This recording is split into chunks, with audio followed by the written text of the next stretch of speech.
Assalamualaikum warahmatullahi wabarakatuh. Waalaikumsalam warahmatullahi wabarakatuh. Selamat pagi anak-anak. Pagi Pak. Sebelum kita memulai pembelajaran, terlebih dahulu kita mulai dengan berdoa yang akan dipimpin oleh teman kalian. Untuk teman kalian silakan memakai berdoa ke depan. Yuk. Sambil terlebih dahulu Bapak ingin mengabsen kalian satu persatu. Muhammad Rizky, Abdul Rashid, Lukman, Adinda, Adelia, Alia, Masna,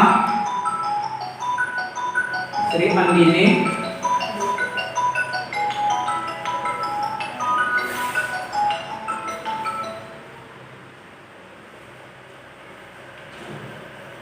Elvira, Nikmah, Gina.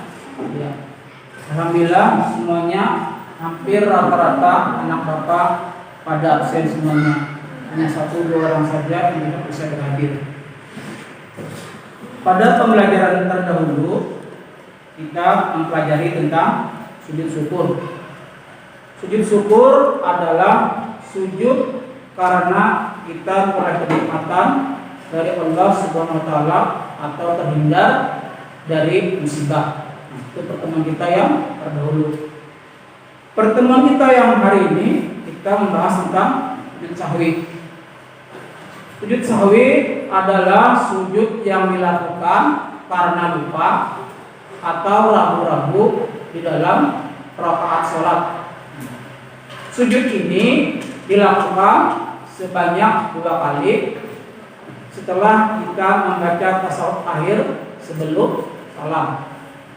Itu pengertian dari sujud sahwi. Jadi sahwi itu artinya lupa. Adapun hukum melakukan sujud sahwi adalah sunnah sebagaimana hadis Rasulullah SAW sebagai berikut. Bismillahirrahmanirrahim. An Abi Sa'id al-Khudri qala Nabiyyu sallallahu alaihi wasallam, "Ija sabta ahadukum fi sholatihi fardaan falyatrahi sakka wal yabni ala mastaqana summa yasjudu sabdatani qabla ayyusallim." Rawahu Ahmad dan Muslim. Nah, itu dasar hukum pelaksanaan sujud sahwi. Dari hadisnya berasal dari Rasulullah yang diriwayatkan oleh Imam Ahmad dan Muslim. Artinya dari Abu Sa'id al-Khudri, Nabi SAW bersabda, apabila salah seorang di antara kamu ragu dalam sholat, apakah ia sudah mengerjakan 3 atau 4 rakaat, maka hendaklah hilangkan keraguan itu dan diteruskan sholatnya menurut yang dia yakini. Kemudian hendaklah sujud 2 kali sebelum salam. Nanti riwayat Ahmad dan Muslim. Itu jadi dasar hukumnya dari hadis Rasulullah. Jadi hukumnya sunnah. Apabila misalnya kita tidak pekerjakan, nah itu tidak dosa karena hukumnya sunnah. Sebab-sebab sujud sahwi. Nah, sebab sujud sahwi itu yang pertama lupa karena meninggalkan salah satu rukun sholat, seperti lupa melakukan rukuk, iktidal atau sujud. Jadi pas kita Allahu Akbar kita langsung sujud waktu sholat maghrib. Nah, tertinggal rukuknya. Nah, itu karena kita lupa. Yang kedua, lupa atau ragu-ragu dalam jumlah rakaat seperti hari tadi 4 ke 3. Jadi kita menghayatkan dalam pikiran yang lain lalu pada fokus. Yang ketiga, lupa membaca doa kunut bagi yang membiasakan doa kunut seperti kita sholat subuh dalam karena lupa itu kita harus apa? Melakukan sujud. Yang keempat apa? Lupa melakukan tasawuf awal. Langsung berdiri aja.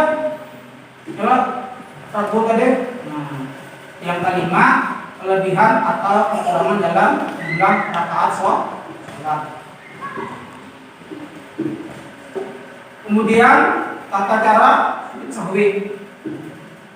Yang pertama, setelah selesai membaca tahiyat akhir, langsung sujud lagi dengan membaca subhana man la yanamu wa la yasbu.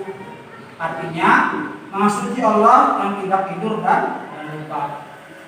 Yang kedua, bangun dari sujud disertai mengucapkan takbir. Yang keempat, duduk sebentar lalu takbir dan lanjutkan dengan sujud dengan doa yang sama. Yang keempat, untuk kembali dari akhir dengan salam. Ini ada pertanyaan, bagaimana Pak bila ulun atau saya tidak hafal doa tersebut, bisa diganti dengan bacaan subhana rabbiyal a'la wa bihamdi. Alangkah afdalnya itu Pak, lebih baik, lebih bagus. Nah, sekarang kita baca bersama-sama subhana man la yanamu wa la yasbu. Suaranya subhana man la yanamu wa la yasbu. Subhana man la yanamu wa la yasbu. Ya, jadi sana kita bertahan. Bismillahirrahmanirrahim. Subhana man la yanamu wa la yasbu. Subhana man la yanamu wa la yasbu. Subhana man la yanamu wa la yasbu. Nah, itu bacaan yang lebih afdal. Itu dari Rasulullah. Kemudian hikmah dalam sujud sahwi. Yang pertama itu manusia tidak boleh berperilaku sombong dan angkuh karena manusia adalah tempat salah dan lupa. Yang tidak pernah lupa hanyalah Allah Subhanahu wa taala. Apabila ada orang yang buat salah, hilaf dan lupa, harus segera mengampun kepada Allah Subhanahu wa taala dengan cara membaca istighfar. Demikian halnya ketika ada orang yang bersalah, kita juga harus memberi maaf. Kemudian hikmah selanjutnya, apabila kita bersalah kepada orang tua, guru maupun teman, harus segera meminta maaf. Ingatlah bahwa sikap takabur itu tidak akan terlepas kepada siapa saja. Nah, itu hikmahnya. Sekarang kita lihat dulu video tentang tata cara sujud sahwi. Adapun submateri yang akan kita bahas pada kesempatan kali ini mengenai sujud sahwi. Pada kesempatan kali ini kita akan membahas sujud sahwi. Sujud sahwi adalah sujud yang dilakukan karena lupa atau ragu-ragu.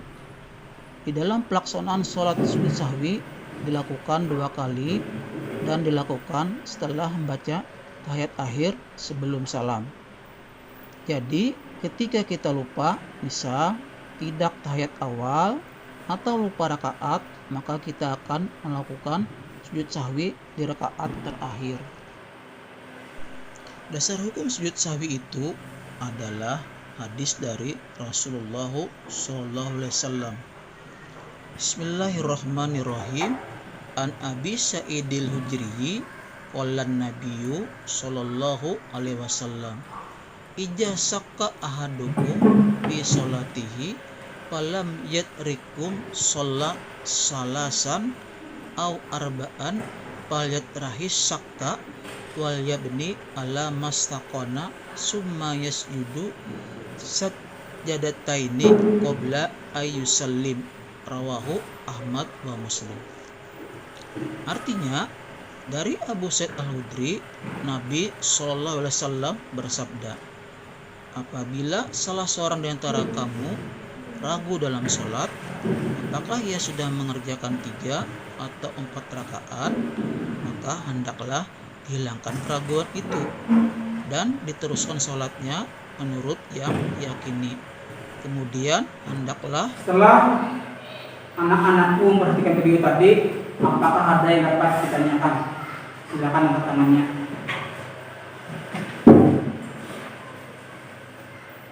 Ayo kamu.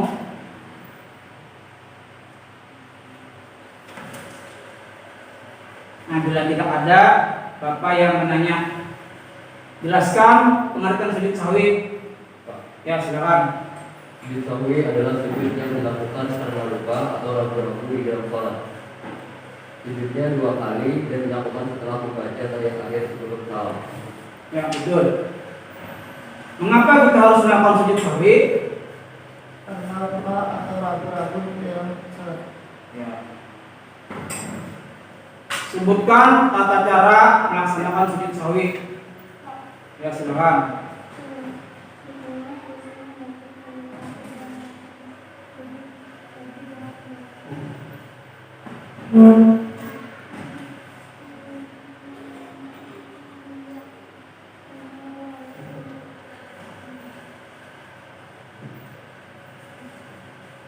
Terus ada lagi sambungannya, jawabannya.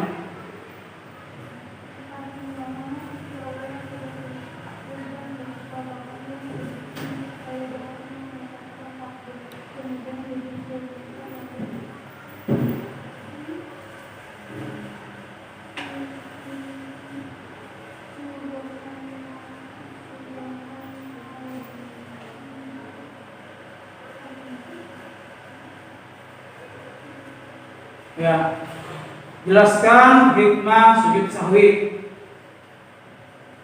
Ya, dari ini suaranya.